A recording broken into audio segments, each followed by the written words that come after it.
Morning friends. आज हम बात करेंगे बैलेंसिंग ऑफ केमिकल इक्वेशन की, यानी कि हम रासायनिक अभिक्रिया को कैसे संतुलित कर सकते हैं उसके बारे में बात करेंगे। ये आपके सीबीएसई बोर्ड्स के पॉइंट ऑफ व्यू से बहुत इंपॉर्टेंट हो जाता है और इसके क्वेश्चंस आपको हर साल देखने को मिलते हैं। इसलिए ये वाली जो वीडियो है बहुत इंपॉर्टेंट है, इसको ध्यान से समझिए। अगर कोई डाउट है तो आप कमेंट्स में उसको लिख सकते हैं। चलिए आज की क्लास को हम शुरू करते हैं। क्लास को शुरू करने से पहले मैं आपको आज के ऑब्जेक्टिव्स बता देता हूं कि आज की क्लास खत्म होने से पहले हम बैलेंसिंग केमिकल इक्वेशन सीख जाएंगे। हम रासायनिक अभिक्रिया को कैसे संतुलित करना है उसको सीख जाएंगे। तो चलिए शुरू करते हैं। जैसे कि हम लॉ ऑफ कंजर्वेशन को जानते हैं। लॉ ऑफ कंजर्वेशन कहता है कि मास को ना हम क्रिएट कर सकते हैं ना ही हम उसको डिस्ट्रॉय कर सकते हैं। इसका मतलब क्या हुआ? इसका मतलब ये हुआ कि हमारा कोई भी जो रिएक्शन है, कोई भी जो हमारा समीकरण है, उसके अंदर इन्वॉल्व जो प्रोडक्ट्स हैं और इन्वॉल्व जो हमारे रिएक्टेंट्स हैं, उनका मास जो है, टोटल मास वो सेम रहेगा। द्रव्यमान संरक्षण का नियम ये कहता है कि किसी भी रासायनिक अभिक्रिया के दौरान द्रव्यमान का ना तो निर्माण होता है और ना ही उसका विनाश होता है। तो मास can neither be created nor be destroyed in a chemical reaction। इसको हम समझते हैं कैसे।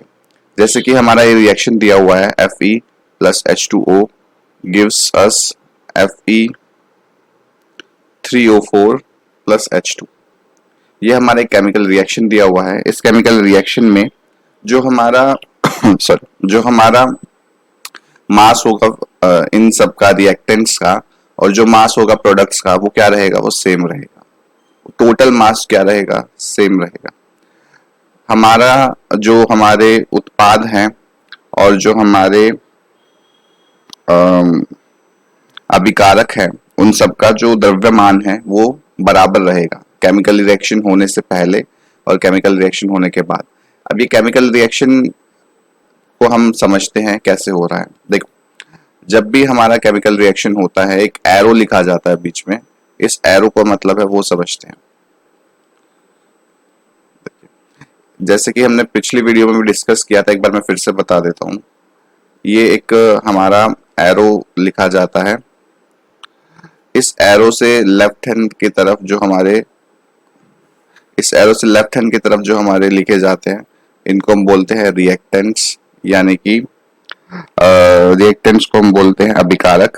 और जो हमारी एरो के राइट हैंड की तरफ लिखे जाते हैं उनको हम लिखते हैं प्रोडक्ट्स, यानी कि उत्पाद। तो ये जो हमारे ए एन बी है ये हमारे रिएक्टेंट्स हैं, अभिकारक हैं, और ये जो हमारे सी एन डी हैं ये प्रोडक्ट्स हैं, यानी कि उत्पाद हैं। और ये जो एरो बता रहा है ये बता रहा है कि हमारा केमिकल रिएक्शन हो रहा है, ये हमारा केमिकल रिएक्शन हुआ है। रिएक्शन को शॉर्ट फॉर्म में RXN भी कभी कभी लिख देते हैं, तो ये आपको मैंने बता दिया है। चलिए आगे डिस्कस करते हैं। अभी तक हमने ये समझा है कि law of conservation of mass हम सेटिस्फाई करेंगे एक केमिकल रिएक्शन के दौरान। ये हमारा law of conservation of mass ये कहता है कि मैटर को ना हम क्रिएट कर सकते हैं ना ही डिस्ट्रॉय कर सकते हैं किसी भी केमिकल रिएक्शन के दौरान। द्रव्यमान संरक्षण का नियम ये कहता है कि किसी भी रासायनिक अभिक्रिया के दौरान द्रव्यमान का ना तो निर्माण होता है और ना ही विनाश होता है। अब इससे हमारे जो केमिकल रिएक्शन है, केमिकल इक्वेशन है, उसका क्या यूज है? उसमें क्या यूज है इसका? इसमें ये यूज है कि जो हमारे नंबर ऑफ एटम्स होंगे रिएक्टेंट्स के, वो बराबर होंगे प्रोडक्ट्स के।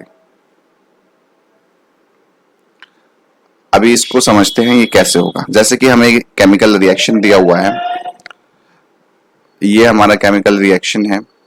Fe plus H2O gives us Fe3O4 plus H2। ये हमारा एक केमिकल रिएक्शन है। Fe plus H2O gives us Fe3O4 plus H2। अब यहाँ पे एक एक करके देखते हैं। जैसे Fe है, Fe यहाँ पे लेफ्ट हैंड की तरफ 1 है, राइट हैंड की तरफ 3 है। H2 यहाँ पे कितने हैं?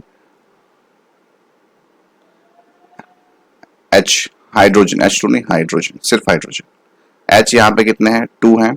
यहाँ पे कितने हैं? यहाँ पे भी 2 हैं। ऑक्सीजन यहाँ पे कितने हैं? ऑक्सीजन यहाँ पे 1 है ऑक्सीजन यहाँ पे कितने हैं, 4 है। तो यहाँ पे देखिए 1 से 3 हो गया, 2 का 2 रहा, 1 का 4 हो गया। तो यहाँ पे ये जो हमारी इक्वेशन है ये अनबैलेंस्ड है, ये असंतुलित है। इसको हमें क्या करना है, इसको बैलेंस्ड करना है। और यही हमारा आज की क्लास का एम है कि बैलेंसिंग को हम कैसे सीखते हैं। चलिए आगे बढ़ते हैं उसको सीखने के लिए। देखिए जैसे कि हमारे यहाँ पे बुक में भी दिया हुआ है कि जो हमारा आयरन है उसका जो रिएक्टेंट्स है उसकी तरफ 1 है, प्रोडक्ट की तरफ 3 एटम है, हाइड्रोजन के 2 हैं, यहाँ पे भी 2 हैं, ऑक्सीजन का 1 है, इस तरफ 4 हो गए। तो हम सबसे पहले क्या करेंगे, जो हमारा सबसे ज्यादा डिफरेंस है उसको हम सेटिस्फाई करने की कोशिश करेंगे। तो जैसे कि हमारा यहाँ पे है ऑक्सीजन, ऑक्सीजन के लेफ्ट हैंड की तरफ 4 है, 1 है, और राइट हैंड की तरफ कितने हैं, 4 है। ऑक्सीजन के लेफ्ट हैंड की तरफ 1 है, राइट हैंड की तरफ 4 है। तो इसको हम सेटिस्फाई करने के लिए क्या करते हैं, एक बार ध्यान से देखिए, इस स्टेप को बड़ा ध्यान से समझिए। इस मेथड को हम हिट एंड ट्रायल मेथड कहते हैं। अब देखते हैं इसको कैसे करना है। जैसे हमारा रिएक्शन था Fe plus H2O gives us Fe3O4 plus H2। Colour change कर लेता हूं ताकि आपको समझ में आए। देखिए ऑक्सीजन यहाँ पे है 1, यहाँ पे है 4। तो हम यहाँ पे क्या करेंगे, यहाँ पे हम पीछे नहीं लगाएंगे, पीछे लगाएंगे तो हमारा जो प्रोडक्ट है वो चेंज हो जाएगा, इसलिए हम यहाँ पे मल्टीप्लाई कर देते हैं 4 से। अब 4 से मल्टीप्लाई करने का मतलब क्या हो गया कि ऑक्सीजन तो यहाँ पे 4 हो गए, लेकिन हाइड्रोजन क्या हो जाएंगे, 8 हो जाएंगे। तो हाइड्रोजन को यहाँ पे हमें क्या करना पड़ेगा, यहाँ पे भी हाइड्रोजन को 4 करना पड़ेगा। अब देखिए हाइड्रोजन बराबर है 4 2 जा 8, यहाँ पे हाइड्रोजन 8 है, यहाँ पे हाइड्रोजन 8 है, यहाँ पे ऑक्सीजन 4 है, यहाँ पे भी ऑक्सीजन 4 है, लेकिन यहाँ पे आयरन 1 है, आयरन यहाँ पे 3 है। तो यहाँ पे हम 3 लिख देंगे, तब हमारे इक्वेशन जो है वो बैलेंस्ड हो जाएगा। वो हमारा इक्वेशन बैलेंस्ड हो जाएगा, क्योंकि अब देखिए यहाँ पे आयरन के 3 है, यहाँ पे आयरन के 3 है, यहाँ हाइड्रोजन के 8 है, यहाँ हाइड्रोजन के 8 है, यहाँ ऑक्सीजन के 4 है, यहाँ भी ऑक्सीजन के 4 है। तब हमारी इक्वेशन क्या हो गई है, बैलेंस्ड केमिकल इक्वेशन हो गई। हमारी जो रिएक्शन, जो हमारी समीकरण है वो क्या हो गया है, वो संतुलित हो गया है। हमें इस बैलेंसिंग ऑफ केमिकल इक्वेशन में यही करना होता है कि हमें इक्वेशन को बैलेंस करना है। हम हिट एंड ट्रायल मेथड का यूज करेंगे। हम टेबल बना के पहले ये देखेंगे कि हमारा जो रिएक्टेंट्स है उनमें एटम्स का क्या नंबर है, हमारे जो प्रोडक्ट्स हैं उसमें एटम्स का क्या नंबर है। हमें उन दोनों को क्या करना होगा, फिर हमें उन दोनों को बैलेंस करना होगा। दोनों तरफ हमें एटम्स को बैलेंस करना होगा। सबसे पहले ये देखेंगे कि सबसे ज्यादा डिफरेंस किस में है, पहले उसको बैलेंस करेंगे, उसके बाद कम वाले में देखेंगे, और उसके बाद और कम वाले में देखेंगे। इसके साथ साथ मैं आपको प्रीवियस क्लास में जैसे मैंने आपको बताया था कि हमें उनकी फिजिकल स्टेट भी लिखनी है, यानी कि भौतिक अवस्था भी लिखनी है। एस का मतलब होता है सॉलिड, एल का मतलब होता है लिक्विड, गैस, जी का मतलब होता है गैस, एक्यू का मतलब होता है एक्वस। ये एक तरीका है हमें केमिकल रिएक्शन को लिखने का। केमिकल रिएक्शन को अगर हमें कंप्लीट तरीके से लिखना है तो हम ऐसे तरीके से लिख सकते हैं। यहाँ पे देखिए ये वाला जो एग्जाम्पल है ये बहुत अच्छा एग्जाम्पल दिया हुआ है। यहाँ पे हमारा इक्वेशन जो है वो बैलेंस्ड एकदम। यहाँ पे क्या है, ये हमारा जो आयरन है वो सॉलिड स्टेट में है, वाटर जो है वो गैसियस स्टेट में है, Fe3O4 ये सॉलिड स्टेट में है, और हाइड्रोजन जो है वो गैसियस स्टेट में है। तो इस तरीके से हमारा जो इक्वेशन है वो बैलेंस्ड हो गया है। नेक्स्ट जो वीडियो होगी उसमें हम टाइप्स ऑफ केमिकल रिएक्शंस को पढ़ेंगे। आई होप आपको ये वीडियोस में जो हमने जो केमिकल रिएक्शन है उसको संतुलित करना है, केमिकल जो इक्वेशन रासायनिक समीकरण है उसको संतुलित करना, केमिकल रिएक्शन को बैलेंस करना, दोनों ये चीज आपने सीख ली होंगी। अगर आपको नहीं समझ में आया तो आप एक बार फिर से इस वीडियो को दोबारा देख लीजिए।